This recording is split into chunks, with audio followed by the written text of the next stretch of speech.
Hi friends, Sunday రోజు నేను మా హాస్టల్లో ఇంకొక అక్క కలిసి భూవరాహస్వామి గుడికి వెళ్ళాము. యాక్చువల్‌గా అమ్మ హైదరాబాద్ వచ్చినప్పుడు నేను, అమ్మ 2 డేస్ వరుసగా వెళ్ళాము టెంపుల్‌కి. తర్వాత అయ్యవారుండి సండే రోజు అభిషేకం ఉంటది రా అంటే మళ్ళీ నేను థర్డ్ డే కూడా వెళ్ళాను. ఆ రోజు అభిషేకం నేను చెప్తే వెళ్ళాను. చాలా బాగా అనిపించింది. బట్ మొన్న సండే చాలా గ్యాప్ వచ్చింది. దగ్గర దగ్గర ఒక 2 మంత్స్ అవుతుంది ఎళ్ళక. ఖచ్చితంగా వెళ్ళాలి అనిపించి వెళ్ళాము. ఆ లక్ ఏంటంటే ఆ రోజు కూడా అభిషేకం జరిగింది. అప్పుడు అయ్యవారు అన్నారు, ఫస్ట్ అభిషేకం జరిగినప్పుడు అందరికీ చెప్పాను రండి రండి అని. అందుకోసం ఆ రోజు చాలా జనాలు వచ్చారు.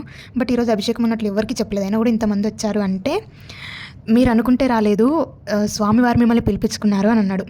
నాకు ఎంత సంతోషమైందో తెలుసా.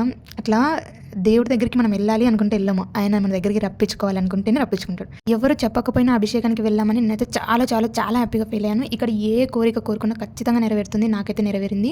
మీరు కూడా ఒకసారి ట్రై చేయండి. ఈ టెంపుల్ వచ్చేసి సికింద్రాబాద్లో ఉంది. పక్కనే 200 ఇయర్స్ బ్యాక్ వెంకటేశ్వర స్వామి టెంపుల్ ఉంది. దాన్ని మళ్ళీ రీకన్స్ట్రక్ట్ చేశారు కొన్ని మోడిఫికేషన్స్ చేసి. ఇది నేను 4th టైం ఈ గుడికి వెళ్ళడము. ఈ గుడి వచ్చేసి సికింద్రాబాద్లో ఉంటుంది. మీరు కూడా ఒకసారి ట్రై చేయండి, చాలా బాగుంటుంది. నేను కూడా మళ్ళీ మళ్ళీ వెళ్తూనే ఉంటా.